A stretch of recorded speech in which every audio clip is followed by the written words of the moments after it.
سورۃ سبا کی ابتدائی آیات ہیں۔ الحمدللہ وکفا وسلام علی عبادہ الذین اصطفا خصوصا علی سید الرسل وخاتم الانبیاء وعلى آلہ واصحابہ الاتقیاء اما بعد فاعوذ باللہ من الشیطان الرجیم بسم اللہ الرحمن الرحیم الحمد للہ الذی لہ ما فی السماوات وما فی الارض ولہ الحمد فی الآخرہ وهو الحکیم الخبیر يعلم ما يلج في الأرض وما يخرج منها وما ينزل من السماء وما يعرج فيها وهو الرحيم الغفور الحمد لله الذي تمام تعریفوں کا حقدار وہ اللہ ہے، لہو ما فی السماوات و ما فی الارض، جو مالک ہے ان ساری چیزوں کا جو آسمانوں میں ہے اور جو زمین میں ہے، وَلَهُ الْحَمْدُ فِي الْآخِرَةِ، اور وہی حقدار ہے حمد کا آخرت میں، وَهُوَ الْحَكِيمُ الْخَبِيرُ، اور وہ حکمتوں والا ہے، خبر رکھنے والا ہے۔ یعلم ما یلج فی الارض وما یخرج منها، وہ جانتا ہے کیا چیز داخل ہوتی ہے زمین میں اور کیا چیز نکلتی ہے زمین سے، وما ینزل من السماء وما یعرج فیہا، اور کون سی چیز اترتی ہے آسمان سے اور کون سی چیز چڑھتی ہے آسمان میں، وَهُوَ الرَّحِيمُ الْغَفُورُ، اور وہ بہت ہی رحم کرنے والا، بہت ہی بخشنے والا ہے۔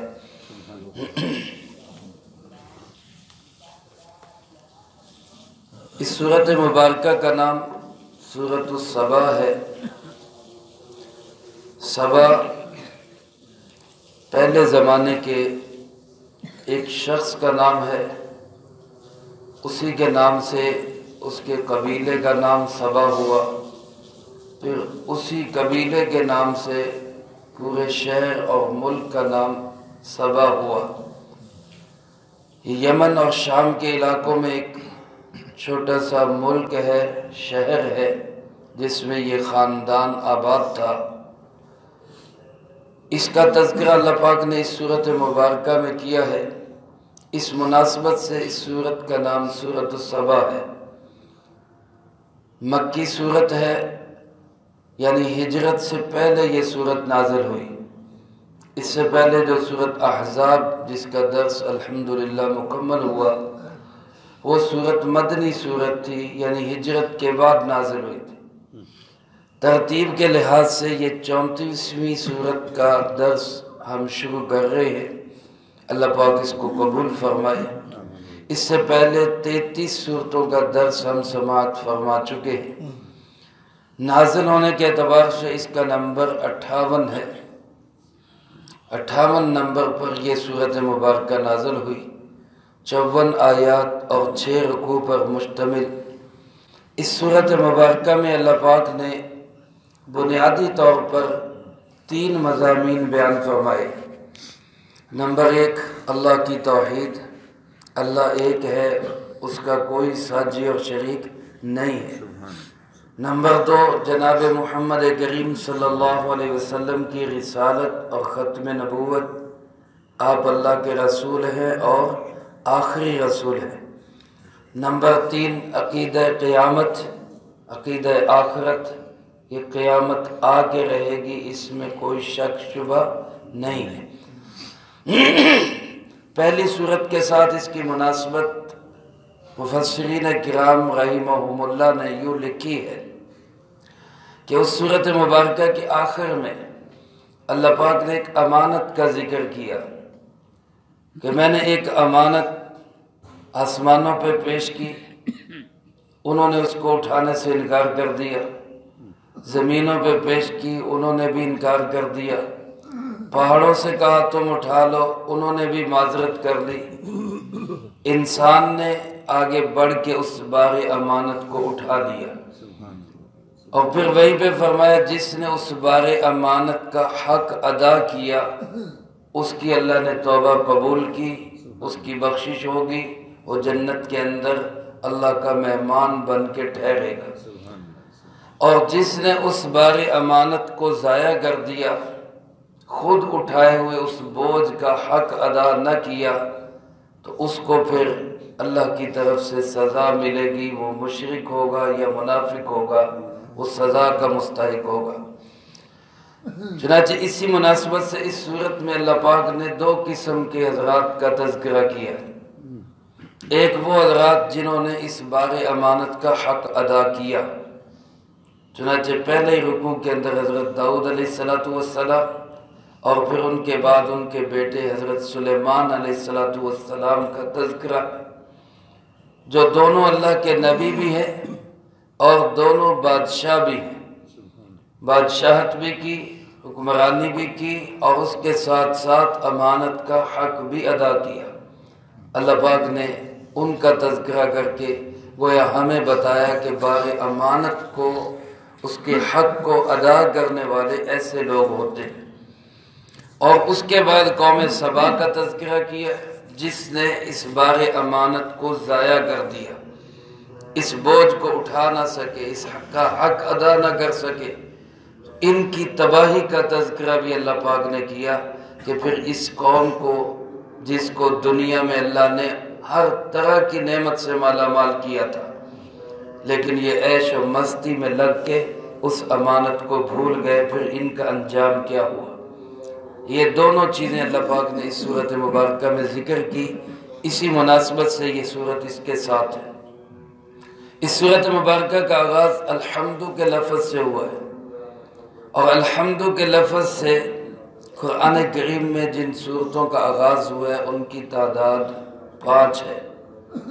سب سے پہلے پارے کے اندر سورۃ فاتحہ، جو ہم ہر نماز کی ہر رکعت میں پڑھتے یا سنتے ہیں، اس کا آغاز الحمد کے لفظ سے ہوا۔ پھر 7ویں پارے کے اندر سورۃ انعام، اس کا آغاز الحمد کے لفظ سے ہوا۔ پھر 15ویں پارے کے اندر سورۃ کہف ہے، اس کا آغاز بھی الحمد کے لفظ سے ہوا۔ پھر 22ویں پارے کے اندر یہ سورۃ سبا ہے، اور پھر اسی پارے کے اندر اس کے بعد سورۃ فاطر ہے، اس کا آغاز بھی الحمد کے لفظ سے ہوا۔ الحمد کا معنی اللہ کا شکر ادا کرنا، اللہ کی تعریف کرنا، اللہ رب العالمین کی حمد و ثنا کرنا۔ اور حمد و ثنا اللہ کی نعمتوں پہ ہوتی ہے، انعامات پہ ہوتی ہے۔ علماء نے لکھا ہے جتنی دنیا جہان میں اللہ کی نعمتیں ہیں، ان میں سب سے بڑی جو نعمت اور بنیادی جو نعمت ہے، بنیادی نعمت وہ خود انسان کا وجود ہے۔ ہم ہیں تو باقی نعمتیں ہیں نا، اگر ہم ہو ہی نہ تو باقی نعمتیں کہاں ہوں گی؟ ہمارا وجود جو ہے یہ اللہ کی ایک بنیادی نعمت ہے۔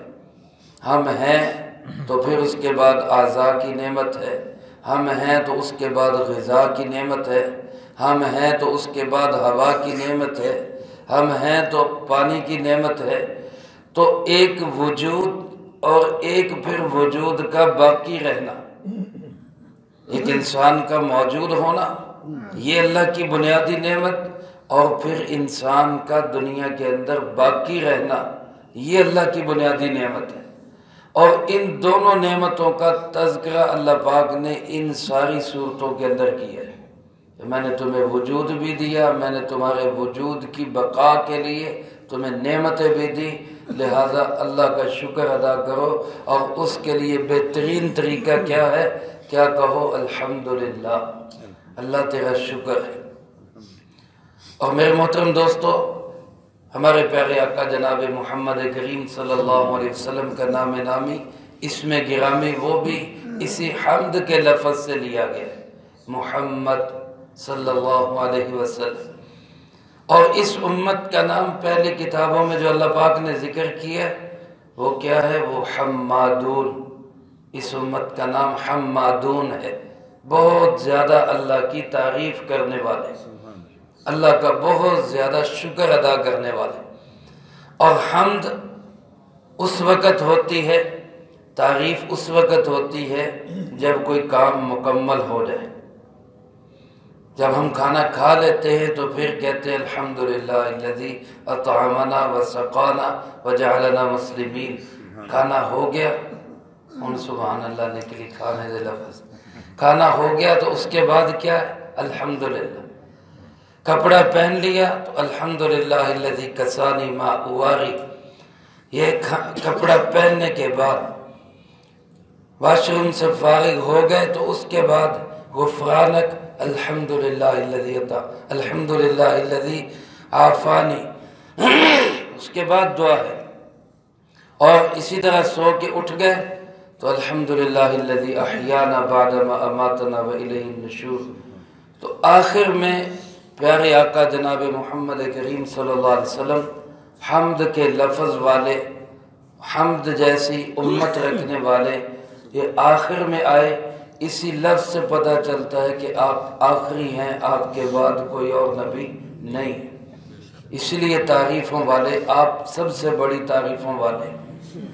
تو بہرحال اللہ پاک نے اس صورت مبارکہ میں بہت ساری نعمتوں کا ذکر کیا، فرمایا تمام تعریفیں اس اللہ کے لیے ہے، لہو جو مالک ہے۔ لہو عربی زبان کے اندر اس لفظ کا ترجمہ ملکیت کے لیے ہوتا ہے، اور یہ لفظ علماء نے لکھا ہے کہ اللہ رب العالمین کے نام کا حصہ بھی ہے۔ اللہ رب العالمین کا نام 4 حرفی ہے، 4 حرفی نام ہے، اللہ ذاتی نام، مکمل پڑھے تو اللہ، اور اگر پہلا الف ہٹا دیں تو پیچھے کیا رہ جاتا ہے؟ للہ۔ للہ بھی اللہ کا نام قرآن کریم میں ذکر، للہ ما فی السماوات و ما فی الارض، اللہ ہی کا ہے جو کچھ آسمانوں میں ہے جو زمینوں میں۔ اور اگر پہلا لام بھی ہٹا دے تو پیچھے رہ جاتا ہے لہو، اور لہو بھی اللہ کے ناموں میں ذکر کیا گیا، لہو ما فی السماوات و ما فی الارض۔ اور اگر یہ لام بھی ہٹا دیں تو پیچھے کیا رہ جاتا ہے؟ ہو، اللہ لا الہ الا ہو بھی اللہ رب العالمین کے نام کا حصہ ہے۔ یعنی ایسا پیارا نام اللہ پاک کا کہ جس کا ایک ایک حرف ہٹائے تب بھی وہ اللہ ہی کا نام بنتا ہے۔ اور یہی کوالٹی اور یہی صفت اللہ پاک نے اپنے محبوب جناب محمد کریم خاتم النبیین صلی اللہ علیہ وسلم کے نام میں رکھی۔ محمد صلی اللہ علیہ وسلم پورا نام لیں تو تب بھی منہ میٹھا ہو جاتا ہے۔ اگر کوئی کہے گا نا منہ میٹھا کرا دیں جی، تو اس کو کہے پڑھو محمد صلی اللہ علیہ وسلم، ہوا منہ میٹھا کہ نہیں ہوا؟ میرے محترم دوستو، میم ہٹا دیں تو پیچھے رہ جاتا ہے حمد۔ حمد کا معنی بھی تعریف کرنے والا، تعریف۔ اور اگر وہ ہا بھی ہٹا دیں تو پیچھے رہ جاتا ہے مد۔ مد کا معنی کھینچنا اور کھینچنے والا۔ رسول اللہ صلی اللہ علیہ وسلم امت کو جہنم سے جنت کی طرف کھینچنے والے۔ اور اگر مد بھی، میم بھی ہٹا دیں تو پیچھے رہ جاتا ہے دال، اور دال کا معنی رہنمائی کرنے والا۔ رسول اللہ صلی اللہ علیہ وسلم جنت کے راستے کی رہنمائی کرنے والے۔ تو فرمایا تمام تعریفیں اس اللہ کے لیے، لہو جس کا ہے، جو مالک ہے، جو حقیقی مالک ہے، ما فی السماوات و ما فی الارض، کائنات کی ان تمام چیزوں کا جو آسمانوں میں ہیں اور ان تمام چیزوں کا جو زمین میں ہے۔ میرے محترم دوستو، سب چیزوں کا حقیقی مالک صرف کون ہے؟ ہمیں جو یہاں ملکیت دی جاتی نا، یہ عارضی ہوتی ہے۔ کوئی مکان کا مالک ہے، کوئی دکان کا مالک ہے، کوئی زمین کا مالک ہے، کوئی شہر کا مالک ہے، کوئی صوبے کا، کوئی ملک کا، یہ عارضی ملکیتیں۔ حقیقی مالک پوری کائنات کا وہ صرف اور صرف کون ہے؟ اللہ رب العالمین۔ فرمایا وَلَهُ الْحَمْدُ فِي الْآخِرَةِ، دنیا میں تو اس کی تعریف ہے ہی ہے، مستحق حمد دنیا میں وہی ہے، حمد کا حقدار کائنات میں صرف وہی اللہ ہے۔ آخرت میں بھی فرمایا حمد کا حقدار صرف کون ہے؟ اللہ۔ جنتی جب جنت میں جائیں گے تو وہاں بھی اللہ ہی کی تعریف کریں گے، الحمدللہ الذی اذہب عنا الحزن، تمام تعریفیں اس اللہ کے لیے جس نے ہم سے اس غم کو دور کر دیا، الحمدللہ الذی صدقنا وعدہ، تمام تعریفیں اس اللہ کے لیے جس نے ہم سے کیا ہوا وعدہ سچا کر دیا۔ تو جنتی جنت میں جا کے بھی تعریف کس کی کریں گے؟ اللہ۔ تو دنیا میں بھی تعریفوں کا حقدار اللہ اور آخرت میں بھی تعریفوں کا حقدار کون ہے؟ اللہ۔ فرمایا وَهُوَ الْحَكِيمُ الْخَبِيرُ، وہ اللہ حکمتوں والا ہے، اس کے ہر کام کے اندر حکمتیں ہیں۔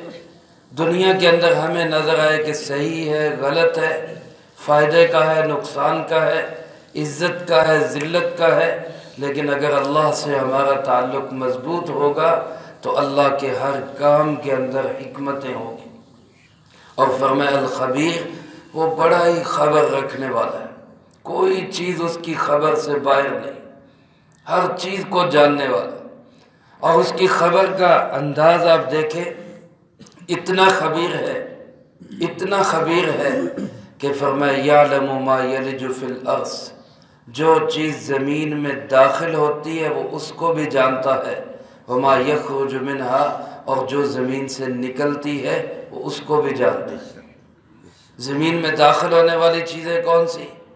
علماء نے لکھا ہے کہ زمین میں انسان بیج داخل کرتا ہے، زمین میں آسمان سے بارش اترتی ہے تو وہ زمین میں داخل ہوتی ہے، زمین کے اندر انسان بہت ساری چیزیں دبا دیتا ہے، زمین کے اندر انسان اپنے مردوں کو بھی دبا دیتا ہے، اموات کو بھی زمین میں دفن کر دیتا ہے۔ اللہ فرماتے ہیں زمین میں جو جو چیزیں داخل ہو رہی ہیں میں ان ساری چیزوں کو جاننے والا ہوں۔ اب زمین میں ہم نے بیج بو دیا، ہمیں نہیں پتا آگے کیا ہو رہا ہے، لیکن اس زمین کے اندر گئے ہوئے بیج کے ذرے ذرے کو بھی جاننے والا کون ہے؟ اللہ۔ فرمایا وما یخرج منہا، جو اس سے نکلتا ہے۔ نکلتا کیا ہے؟ بیج سے پودے نکلتے ہیں، بیج سے آگے پودوں پہ پھل پھول لگتے ہیں، بیج سے آگے غلہ اور اناج ملتا ہے، پھر اسی زمین سے سونا نکل رہا ہے، اسی زمین سے چاندی نکل رہی، اسی زمین سے پیٹرول نکل رہا ہے، اسی زمین سے کوئلہ نکل رہا ہے، اسی زمین سے تانبے کے ذخائر، لوہے کے ذخائر نکل رہے ہیں، جو جو چیزیں زمین سے نکل رہی۔ اور انسان یہ نہ سمجھے کہ میں زمین میں چلا گیا تو بس ختم ہو گیا، اللہ فرماتے تو بھی نکلے گا اور میں تیرا نکلنا بھی جانتا ہوں، تو بھی اس زمین سے نکلے گا۔ انسان کا نکلنا یہ بھی اللہ کو معلوم ہے۔ تو کائنات کی جو چیزیں زمین میں داخل ہوتی ہیں، جو زمین سے باہر نکلتی ہیں، اللہ کی نگاہ سے کوئی چیز چھپی ہوئی نہیں ہے۔ فرمایا وما ينزل من السماء وما يعرج فيها، جو آسمان سے اترتی ہیں اور جو آسمان کی طرف چڑھتی ہیں، ان سب کو بھی جاننے والا کون ہے؟ آپ بھی محبت سے کہہ دیں کون ہے جاننے والا؟ اللہ۔ آسمان پہ چڑھنے والی چیزیں ہمارے اعمال ہیں، آسمان پہ چڑھنے والی چیزیں فرشتے ہیں، آسمان پہ چڑھنے والی چیزیں اور بہت سی مخلوقات ہیں جن کو اللہ پاک نے یہ صلاحیت دی ہے کہ وہ آسمان پہ چڑھ سکتی ہیں۔ اور آسمان سے اترنے والی چیزیں اللہ رب العالمین کے احکامات ہیں، اللہ رب العالمین کی طرف سے فیصلے اور رحمتیں ہیں، اللہ رب العالمین کی طرف سے کبھی عذاب کے فیصلے ہیں۔ ہمارے اعمال کے مطابق جو اعمال اوپر جاتے ہیں ویسے وہاں سے فیصلے زمین پہ آتے ہیں۔ تو زمین سے چڑھنے والی چیزوں کو بھی وہ جانتا ہے اور آسمان سے اترنے والی چیزوں کو بھی وہ اچھی طرح جانتا ہے، کوئی چیز اس کی خبر سے باہر نہیں ہے۔ فرمایا وَهُوَ الرَّحِيمُ الْغَفُورُ، وہ بڑا ہی مہربان، بڑا ہی بخشنے والا ہے۔ یعنی سوال ذہن میں آتا ہے جب اللہ سب کچھ جانتا ہے تو پھر ان ظالموں کی گرفت کیوں نہیں ہوتی؟ لیکن اب فراز کے اس بے ایمان نے، اس نے رسول اللہ صلی اللہ علیہ وسلم کے خاکے حکومتی سطح پہ شائع کیے، ہم کمزور درجے کے مسلمان ہیں، لیکن ہمارا خون کھولتا ہے اور بس نہیں چلتا کہ وہ ہمارے قابو میں آ جائے اور ہم اس کی خود گچی میں روڑ دیں، اس کو تہس نہس کر دیں۔ ہمارے جذبات یہ ہے، تو جس کا محبوب ہے اس کا کیا حال ہوگا؟ اللہ رب العالمین بھی تو دیکھ رہا ہے میرے محبوب کے ساتھ کیا ہو رہا ہے، اور اس کا وعدہ بھی ہے اِنَّا كَفَيْنَاكَ الْمُسْتَهْزِئِينَ، میرے محبوب یہ جو تیرا مذاق اڑاتے ہیں نا، تو فکر نہ کر، میں ان کے لیے کافی، میں ان کے لیے کافی۔ اور یقیناً یہ بچیں گے نہیں، یا توبہ کریں گے، معافی مانگیں گے، ورنہ بچیں گے نہیں۔ اللہ اپنے محبوب کا بدلہ ضرور لے گا، لیکن وہ فوراً کیوں نہیں پکڑتا؟ فوری گرفت کیوں نہیں آتی؟ کتنے ظلم ہوتے ہیں، بچوں کے ساتھ درندگی ہوتی ہے، چھوٹی چھوٹی بچیوں کے ساتھ جانوروں والا سلوک ہوتا ہے، انسان کمزوروں پہ ظلم کرتے ہیں، آسمان کی طرف یہ اعمال چڑھتے ہیں۔ اللہ غافل نہیں، اللہ خبردار ہے، لیکن فوری گرفت کیوں نہیں آتی؟ کہ وَهُوَ الرَّحِيمُ الْغَفُورُ، وہ بڑے ہی رحم کرنے والا اور بڑے ہی بخشنے والا ہے۔ وہ پھر ڈھیل دے دیتے ہیں، پھر موقع دے دیتے ہیں۔ ہم خود سوچیں، ہم پچھلے 24 گھنٹوں میں ہم سے کتنے گناہ ہو گئے، کتنی حکم عدولیاں ہو گئی، کتنے ایسے کام ہو گئے کہ فوری اللہ کا عذاب آتا تو یقیناً ہم اس کے حقدار تھے۔ اللہ ہمیں معاف فرمائے، لیکن یہ اسی کی رحمت اور مغفرت کا، یہ اللہ کی مغفرت کا ہی یہ علامت ہے اور نشانی ہے کہ باوجود ان گناہوں کے آج ہم پھر زندہ ہیں، پھر سانس لے رہے ہیں، پھر اللہ کی نعمتیں کھانے کے لیے پینے کے لیے تیار بیٹھے ہیں، اللہ کی نعمتوں کو برتنے کے لیے تیار بیٹھے ہیں۔ یہ اس کے رحم اور مغفرت کا ہی علامت اور نشانی۔ فرمایا وہ جانتا سب کچھ ہے، لیکن وہ بڑے ہی رحیم، بڑے ہی مہربان، بڑے ہی بخشنے والا ہے۔ اللہ ہمیں اپنی ان صفات سے فائدہ اٹھانے کی توفیق نصیب فرمائے، جو کہا سنا اس کو زندگی میں لا کے دوسروں تک پہنچانے کی توفیق عطا فرمائے۔ اللہم انت السلام و منک السلام، تبارک ربنا و تعالیت یا ذا الجلال والاکرام۔ اللہم اعنا علی ذکرک و شکرک و حسن عبادتک، اللہم احسن عاقبتنا فی الامور کلها واجرنا من خزي الدنيا وعذاب الآخرة، اللهم واقية كواقية الوليد، اللهم استر عوراتنا وآمن روعاتنا، اللهم إنا نجعلك في نحورهم ونعوذ بك من شرورهم، اللهم اكفنا بحلالك عن حرامك وأغننا بفضلك عمن سواك، اللهم اكفنا كل مهين من حيث شئت ومن أين شئت، رب اغفر وارحم وأنت خير الراحمين، رب ارحمهما كما ربياني صغيرا، ربنا تقبل منا إنك أنت السميع العليم وتب علينا إنك أنت التواب الرحيم، وصلى الله على النبي الكريم وعلى آله وأصحابه أجمعين برحمتك يا أرحم الراحمين۔